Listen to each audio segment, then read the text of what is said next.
En los anales de la historia humana, pocos nombres brillan con la intensidad y la complejidad de Moisés. No fue solo un profeta o un libertador.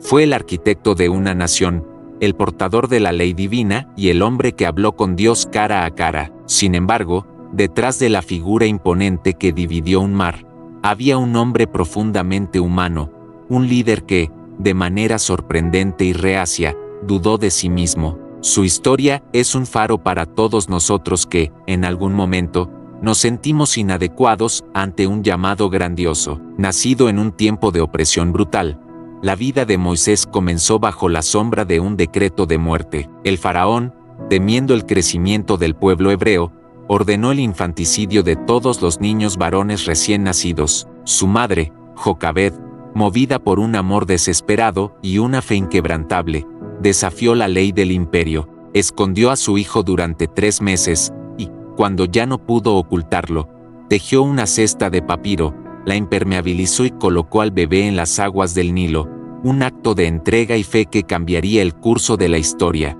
Esa cesta flotando en el río no llevaba solo a un bebé, llevaba el futuro de un pueblo, y, por una providencia divina que desafía la lógica humana, la hija del faraón encontró al niño. La princesa, conmovida por la visión del bebé llorando, sintió compasión. Miriam, la hermana de Moisés, que observaba desde lejos, actuó rápidamente y ofreció una nodriza hebrea, su propia madre, Jocabed.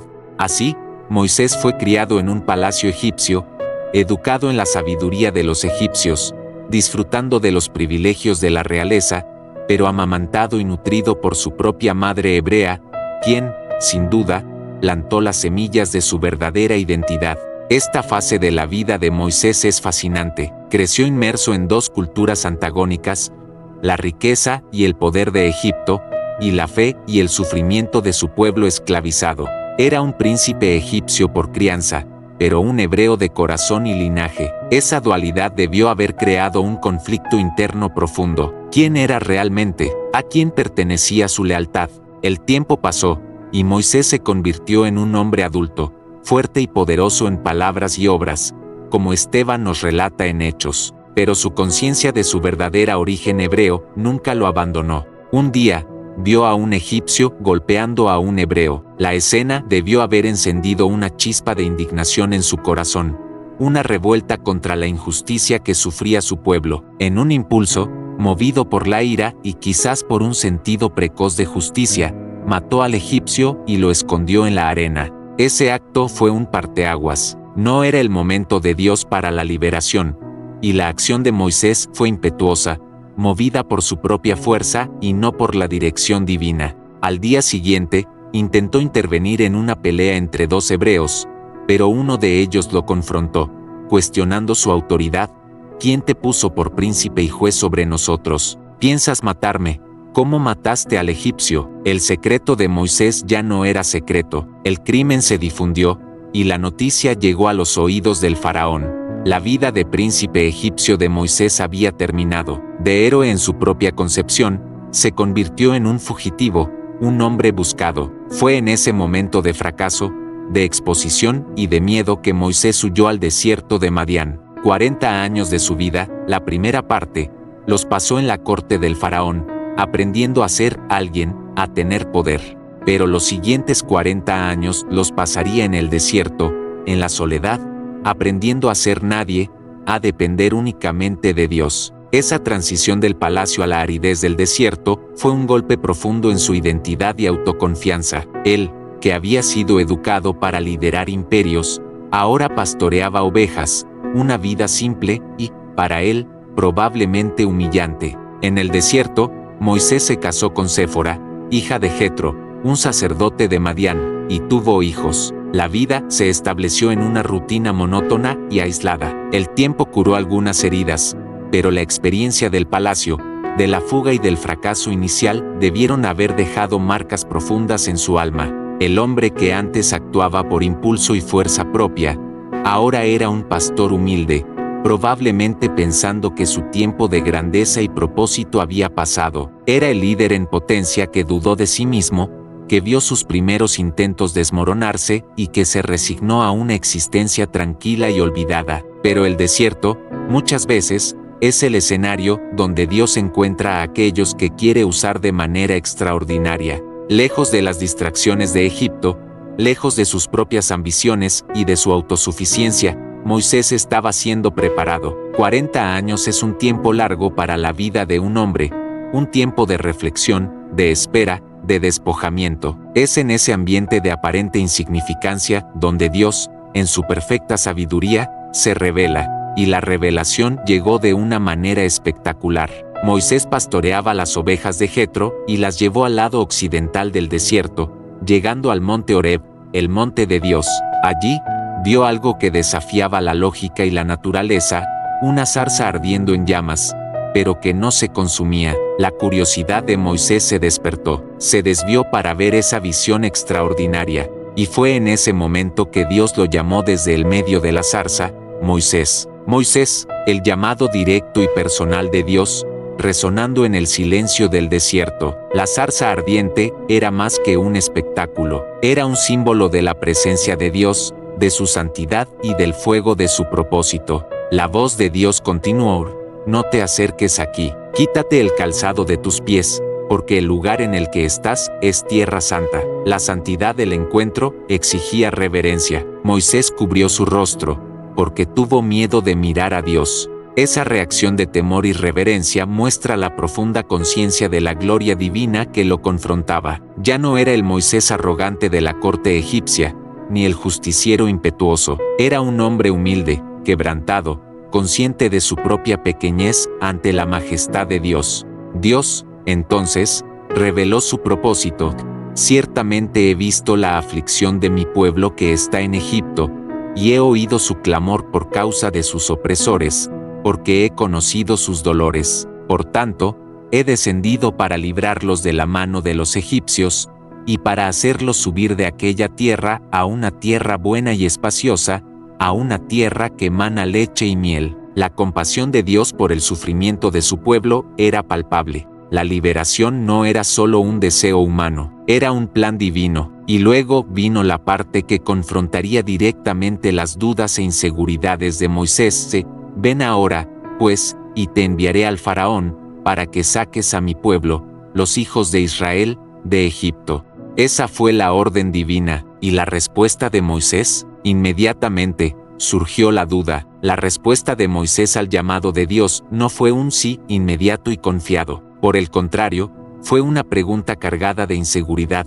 ¿Quién soy yo para que vaya al faraón y saque a los hijos de Israel de Egipto? Esa pregunta revela la profunda crisis de identidad y autoconfianza que Moisés había desarrollado durante sus 40 años en el desierto. Ya no se veía como el príncipe egipcio poderoso, ni como el justiciero. Se veía como un pastor de ovejas, un fugitivo con un pasado de fracasos, un hombre olvidado. La duda, ¿quién soy yo?, es la barrera más común que enfrentamos cuando Dios nos llama a algo mayor que nosotros mismos. Es la voz interna que cuestiona nuestra capacidad, nuestro valor, nuestra autoridad.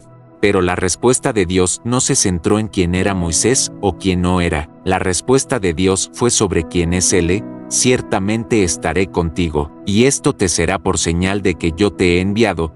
Cuando hayas sacado a este pueblo de Egipto, serviréis a Dios en este monte. Dios no dijo: Moisés, tú eres poderoso, o tú eres un gran orador.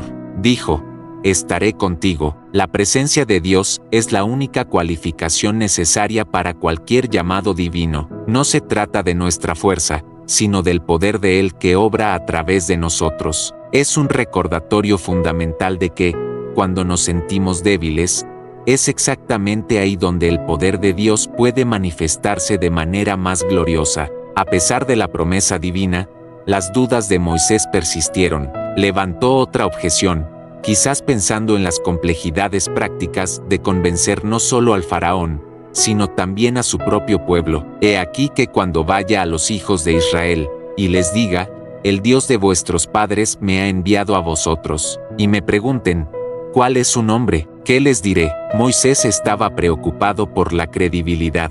¿Cómo un simple pastor podría presentarse como enviado de un Dios que, para ellos, tal vez había permanecido en silencio durante siglos? Esa era una preocupación legítima, pero nuevamente, la respuesta de Dios fue majestuosa y reveladora. Dios respondió con la más profunda revelación de su ser: Yo soy el que soy. Y añadió: Así dirás a los hijos de Israel: Yo soy me ha enviado a vosotros. Esa frase es un pilar de la teología judeocristiana. No es solo un nombre, sino una declaración de existencia eterna, autoexistente e inmutable. Dios es el ser que es, el eterno, el que siempre fue, el que es y el que ha de venir. No necesita de nada para existir. Todo existe por Él. Esa revelación sirvió para fortalecer la fe de Moisés y darle una autoridad incontestable ante un pueblo que necesitaba desesperadamente una confirmación divina. No era Moisés quien los enviaba, sino el propio Yo Soy. Dios continuó, detallando el plan: Ve, reúne a los ancianos de Israel, y diles: El Señor, el Dios de vuestros padres, el Dios de Abraham, de Isaac y de Jacob, se me apareció, diciendo: Ciertamente os he visitado y he visto lo que os es hecho en Egipto. Por eso he dicho: Os haré subir de la aflicción de Egipto a la tierra de los cananeos, y de los heteos, y de los amorreos, y de los fereceos, y de los heveos, y de los jebuseos, a una tierra que mana leche y miel. Dios estaba recordando a Moisés, y a través de él, al pueblo, las promesas hechas a sus antepasados. El plan de liberación no era nuevo, era la continuación de una alianza milenaria. Dios aseguró a Moisés que los ancianos de Israel lo escucharían, pero también lo advirtió sobre la resistencia del faraón: Yo sé que el rey de Egipto no os dejará ir, ni aun por mano fuerte. Esto significa que la jornada sería difícil, llena de obstáculos, exigiendo una intervención divina poderosa. Extenderé mi mano, y heriré a Egipto con todas mis maravillas, que haré en medio de él, y después os dejará ir. La liberación no vendría por la diplomacia, sino por la demostración del poder sobrenatural de Dios. Aún con estas garantías y la revelación del nombre divino, la duda de Moisés no se acalló. Expresó otra preocupación práctica: Pero he aquí que no me creerán, ni escucharán mi voz, porque dirán: El Señor no te apareció. La hesitación de Moisés era profunda y multifacética. Dudaba de su credibilidad, de su capacidad para convencer, de su aceptación por el pueblo. Esa es la voz del miedo al fracaso, una parálisis que muchos de nosotros conocemos bien. Dios, en su infinita paciencia, respondió a las dudas de Moisés con señales tangibles de su poder. ¿Qué es eso en tu mano?, preguntó Dios. Una vara, respondió Moisés. Échala en tierra, ordenó Dios. Moisés la arrojó, y la vara se convirtió en una serpiente. Moisés huyó de ella. Extiende la mano y tómala por la cola, dijo el Señor. Moisés extendió la mano, y volvió a ser una vara. Ese primer signo era para autenticar su mensaje y mostrar al pueblo que el poder de Dios estaba con él. La vara, un objeto común del pastor, sería transformada en un instrumento de poder divino. El segundo signo vino a continuación: Mete ahora tu mano en tu seno. Moisés obedeció, y cuando la sacó, la mano estaba leprosa, blanca como la nieve. Y vuelve a meter tu mano en tu seno. Al hacerlo y sacarla nuevamente, la mano estaba curada, restaurada. Ese signo era aún más dramático, mostrando el poder de Dios sobre la vida y la muerte, sobre la salud y la enfermedad, un signo de purificación y restauración. Esos milagros eran dados no solo para el pueblo, sino para el propio Moisés, para fortalecer su fe en su propio llamado y en la capacidad de Dios para actuar a través de él.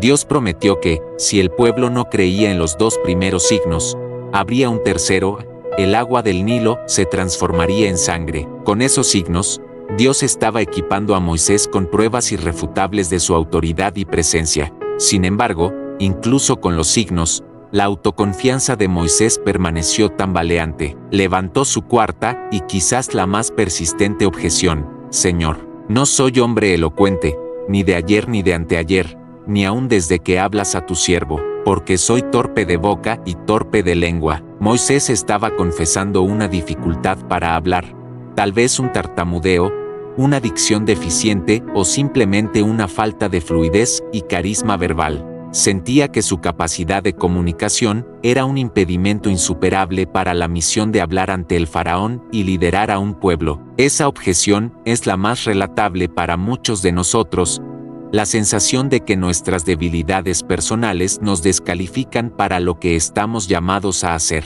La respuesta de Dios a esa objeción fue, nuevamente, una reafirmación de su soberanía sobre la creación y la vida humana. ¿Quién hizo la boca del hombre? ¿O quién hace al mudo, o al sordo, o al que ve, o al ciego? ¿No soy yo, el Señor? Ve, pues, ahora, y yo estaré con tu boca y te enseñaré lo que has de hablar. Dios estaba recordando a Moisés que Él es el Creador, el autor de todas las habilidades y de todas las limitaciones. Si Dios lo llamó, también lo capacitaría, superando cualquier deficiencia. Aun con todas las garantías de Dios, la promesa de su presencia, la revelación de su nombre poderoso, los signos milagrosos y la reafirmación de que Él capacitaría la boca de Moisés, la duda aún se aferraba al corazón del futuro libertador.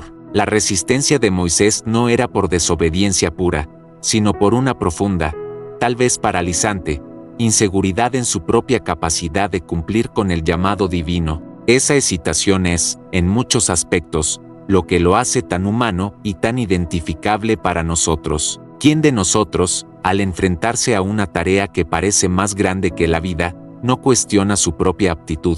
La quinta y última objeción de Moisés, que finalmente provocó la ira del Señor, fue un clamor desesperado: Señor, envía, te ruego, por mano de aquel a quien tú has de enviar. En otras palabras, Moisés estaba diciendo: por favor, Dios, envía a otra persona, cualquiera, menos a mí. Esa no era ya una pregunta sobre su debilidad, era una súplica explícita para ser dispensado de la misión. Era la manifestación clara de que la autoconfianza tambaleante de Moisés superaba, en ese momento, la fe en las promesas y en el poder ilimitado de Dios. Prefería la seguridad de su insignificancia en el desierto a la magnitud aterradora del llamado. La Biblia nos dice que la ira del Señor se encendió contra Moisés. No fue una ira de destrucción, sino de decepción. Dios no estaba enojado con la debilidad de Moisés, sino con su falta de fe en la capacidad de Dios para transformarla en fuerza. La paciencia divina, que había respondido a cada pregunta y a cada objeción, finalmente llegó a su límite. Sin embargo, incluso en la ira, la gracia de Dios prevaleció. En lugar de simplemente rechazar a Moisés, Dios presentó una solución que abordaría la raíz de su inseguridad en la comunicación. ¿No es Aarón, el levita, tu hermano? Yo sé que él habla muy bien, y he aquí que él también sale a tu encuentro, y, al verte, se alegrará en su corazón. Háblale, pues, y pon las palabras en su boca, y yo estaré con tu boca y con la suya, y os enseñaré lo que habéis de hacer. Y él hablará por ti al pueblo, y él te será por boca, y tú le serás por Dios. Esa fue la respuesta final de Dios a la duda de Moisés. Dios no eliminó la debilidad de Moisés instantáneamente, en cambio, proveyó una ayuda y un soporte. Aarón, su hermano, se convertiría en su portavoz, su voz. Esa provisión divina nos enseña una lección vital. Dios no siempre remueve nuestras debilidades, pero muchas veces nos capacita a través de recursos y personas que Él coloca en nuestro camino. Nos muestra que el liderazgo no es un acto en solitario, sino un esfuerzo colaborativo, donde las habilidades de uno complementan las deficiencias del otro. Moisés no necesitaba ser el orador perfecto, necesitaba ser el oyente y el mensajero fiel de Dios. Aarón sería la voz, pero Moisés sería la autoridad, el canal directo con lo divino. Con la cuestión de la comunicación resuelta, Moisés finalmente cedió. Tomó la vara que había sido el instrumento de los signos divinos y partió. El hombre que había huido de Egipto hacía 40 años, regresaba ahora, no como un príncipe arrogante, sino como un pastor humilde, con una simple vara en la mano, pero con la presencia y el poder del Dios Altísimo acompañándolo. La transformación era profunda, ya no dependía de su propia fuerza o elocuencia, sino de la capacitación divina. El viaje de regreso a Egipto no fue fácil. En el camino, en un evento misterioso y perturbador, Dios confrontó a Moisés por no haber circuncidado a su hijo Gersón, un signo de la alianza que Moisés había descuidado. Ese episodio sirve como un recordatorio de que, incluso aquellos que son llamados para grandes misiones, no están inmunes a fallas y necesitan ser corregidos. La obediencia a los mandamientos de Dios es fundamental, incluso para sus líderes. Séfora, su esposa, actuó rápidamente para cumplir con la alianza, y la ira del Señor se apartó. Mientras tanto, Dios había instruido a Aarón para que fuera al encuentro de Moisés en el desierto. El reencuentro de los hermanos debió haber sido emocionante y, sin duda, un testimonio del plan de Dios. Moisés le contó a Aarón todas las palabras del Señor y los signos que Dios le había instruido realizar. Juntos, fueron y reunieron a todos los ancianos de los hijos de Israel. Aarón habló todas las palabras que el Señor había dicho a Moisés, y Moisés realizó los signos ante los ojos del pueblo. Para sorpresa y alegría del pueblo, ellos creyeron, se inclinaron y adoraron. La incredulidad que Moisés tanto temía no se concretó. El pueblo, exhausto de siglos de esclavitud, estaba listo para la liberación, y los signos de Dios, junto con el mensaje entregado por Aarón y Moisés, confirmaron que un nuevo tiempo había llegado. Ese momento de aceptación por parte del pueblo debió haber sido un tremendo aliento para Moisés, solidificando su confianza en el plan de Dios, sino aún plenamente en sí mismo. Con la bendición del pueblo, Moisés y Aarón se presentaron ante el faraón. Ese mismo faraón, que tal vez ni siquiera recordaba al fugitivo Moisés, ahora enfrentaba a un mensajero del Dios de Israel. La audacia de la demanda de Moisés debió haber sido impactante. Así dice el Señor, el Dios de Israel, deja ir a mi pueblo, para que me celebre una fiesta en el desierto. La respuesta del faraón fue inmediata y desafiante. ¿Quién es el Señor, cuya voz escucharé, para dejar ir a Israel? No conozco al Señor, ni tampoco dejaré ir a Israel. Esa declaración revela la arrogancia y la ceguera espiritual del faraón, que se veía como un dios, el señor de su imperio. No reconocía ninguna autoridad superior a la suya. Ese sería el inicio de un enfrentamiento épico entre el poder del hombre y la soberanía del Dios de Israel. A partir de ese punto, las dudas de Moisés disminuyen a medida que actúa en obediencia. Se convierte en el canal de la voluntad divina, y el poder de Dios se manifiesta a través de él de maneras espectaculares. Las plagas que seguirían no serían solo castigos, serían demostraciones incuestionables de la superioridad del Señor sobre todos los dioses egipcios y sobre el propio faraón. Cada plaga sería una lección para los egipcios y, paradójicamente, un fortalecimiento de la fe para los hebreos y para el propio Moisés.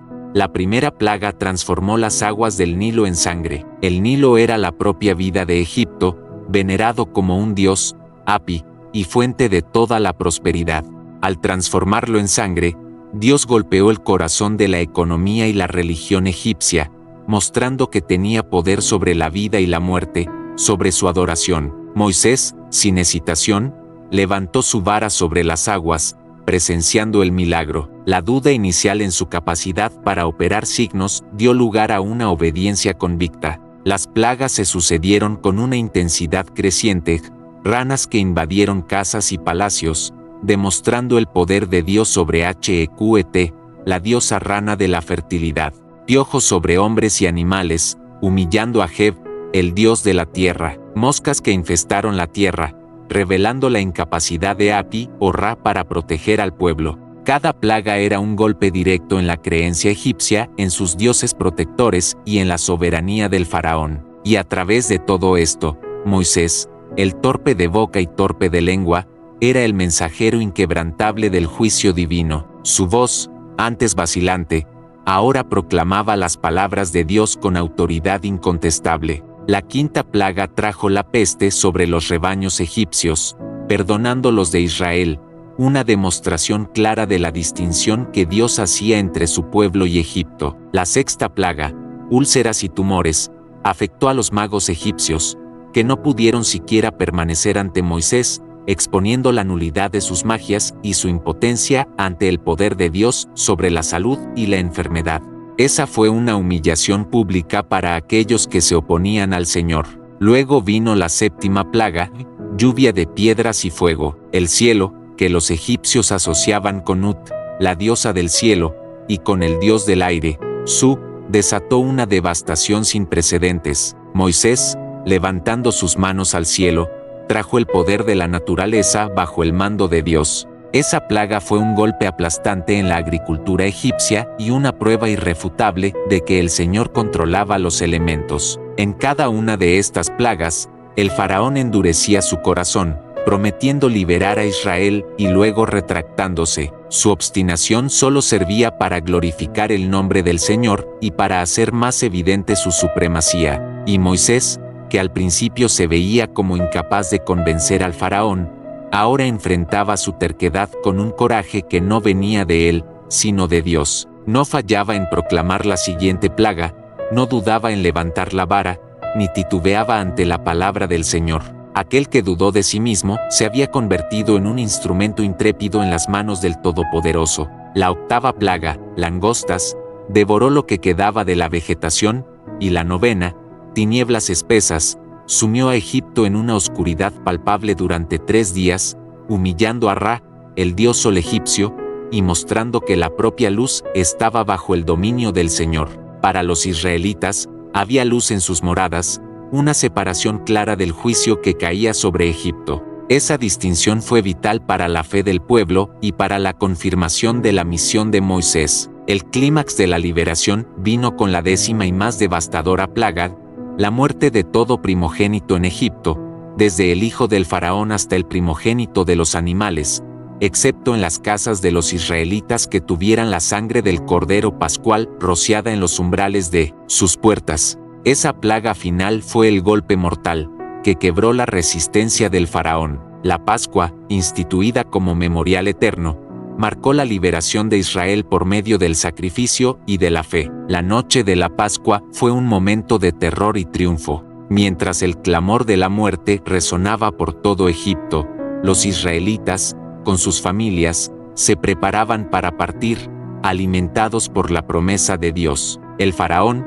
finalmente quebrantado, llamó a Moisés y a Aarón en medio de la noche y ordenó: «Levantaos, salid de en medio de mi pueblo, tanto vosotros como los hijos de Israel, e id, servid al Señor, como habéis dicho, llevad también con vosotros vuestras ovejas y vuestros bueyes, como habéis hablado, e id, y bendecidme también a mí». La liberación era completa. El mismo faraón que desafiaba la existencia del Señor, ahora pedía su bendición.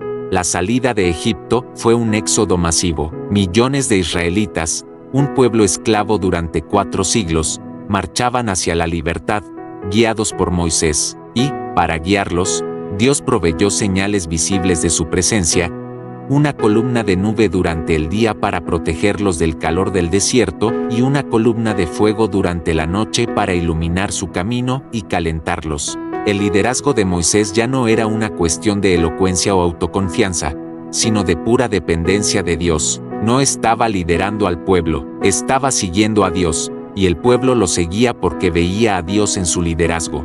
Pero la libertad recién conquistada sería probada casi inmediatamente. El faraón, en su terquedad y furia, cambió de idea y persiguió a los israelitas con todo su ejército de carros y caballería. Los israelitas se encontraron acorralados, el mar rojo delante de ellos, las montañas a cada lado y el ejército egipcio viniendo por detrás. El miedo y el pánico se apoderaron del pueblo, y comenzaron a quejarse contra Moisés.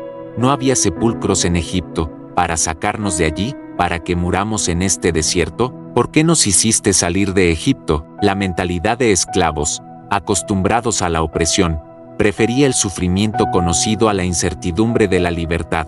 Y en ese momento de desesperación popular, Moisés, el hombre que un día dudó de sí mismo y de su capacidad, permaneció firme. No cedió al pánico del pueblo, ni expresó su propia ansiedad. En cambio, se volvió hacia ellos con una fe inquebrantable, una fe que había sido pulida por cada plaga, por cada enfrentamiento con el faraón, por cada milagro presenciado. Frente al Mar Rojo, con el ejército egipcio acercándose y el pueblo en desesperación, Moisés, el hombre que un día dudó de su propia voz y capacidad, se alzó con una fe inquebrantable. Sus palabras resonaron con autoridad divina: «No temáis, Estad quietos, y ved la salvación del Señor, que hoy os hará, porque a los egipcios, que hoy habéis visto, nunca más los volveréis a ver. El Señor peleará por vosotros, y vosotros os callaréis. Esa no era la voz de un hombre inseguro, sino de un líder que había aprendido a confiar plenamente en la intervención de Dios. Y entonces, el milagro más espectacular. Por orden de Dios, Moisés extendió su vara sobre el mar. Un viento fuerte y persistente sopló durante toda la noche, dividiendo las aguas y creando un camino seco en medio del mar. Los hijos de Israel pasaron a pie seco, con las aguas formando una muralla a la derecha y a la izquierda. Aquel que dudaba de sí mismo fue el instrumento para uno de los mayores hechos sobrenaturales de la historia. La columna de nube que los guiaba se movió hacia atrás, protegiéndolos del ejército egipcio, garantizando que la travesía fuera completada. Cuando el último israelita pisó tierra seca, Moisés, nuevamente por orden divina, extendió su mano sobre el mar. Las aguas se cerraron sobre los egipcios, engullendo los carros, los jinetes y todo el ejército del faraón. Ninguno de ellos sobrevivió. El Mar Rojo no fue solo una ruta de escape, fue la tumba de la opresión, el sello de la liberación de Israel y la confirmación definitiva del poder del Señor sobre sus enemigos. Ese día, el pueblo vio la gran obra que el Señor había hecho contra los egipcios, y temió al Señor, y creyó en el Señor y en Moisés, su siervo. La fe de Moisés, ahora, era la fe de una nación entera. El viaje por el desierto, sin embargo, estaba apenas comenzando. 40 años de peregrinación aguardaban al pueblo, y con ellos, nuevos desafíos, murmuraciones y pruebas al liderazgo de Moisés. Aquel que había sido el libertador se convirtió en el intercesor incansable, el legislador, el pastor de un pueblo terco y muchas veces ingrato. En el monte Sinaí, Moisés tuvo un encuentro singular con Dios. Subió a la montaña y permaneció allí durante 40 días y 40 noches, sin comer ni beber, en la presencia gloriosa del Señor. Allí, Dios le entregó los 10 mandamientos, escritos en tablas de piedra por el propio dedo de Dios, y todas las leyes y estatutos que gobernarían a la nación de Israel. Moisés, el hombre que dudaba de su capacidad para hablar, se convirtió en el portador de la palabra de Dios, el mediador de la alianza entre Dios y su pueblo. Su rostro resplandecía con la gloria divina tras esos encuentros, un testimonio visible de su comunión íntima con el Creador.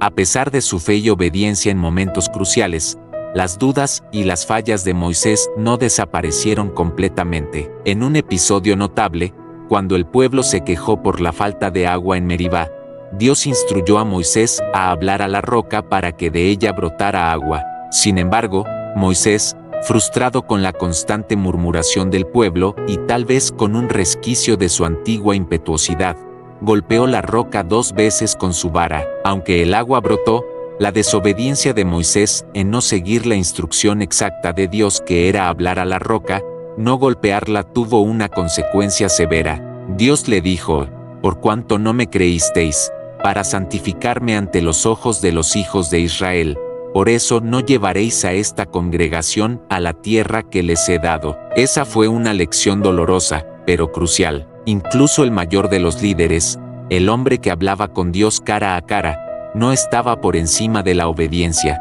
La falla de Moisés en santificar a Dios ante el pueblo, al actuar con su propia fuerza, y no con la fe exacta en la palabra de Dios, le costó la entrada a la tierra prometida. Esto nos recuerda que la humildad y la obediencia continua son esenciales en nuestra caminata, independientemente de cuán lejos hayamos llegado en nuestra fe o liderazgo. La duda, incluso cuando superada en grandes momentos, puede resurgir y llevarnos a tropezar. Al final de su vida, Moisés subió al monte Nebo y, desde allí, tuvo el privilegio de ver la tierra prometida, la tierra que emana leche y miel, aunque no pudiera entrar en ella. Entregó el liderazgo a Josué, su sucesor, y luego, a los 120 años, Moisés murió. La Biblia afirma que nunca más se levantó en Israel profeta alguno como Moisés, a quien el Señor conoció cara a cara.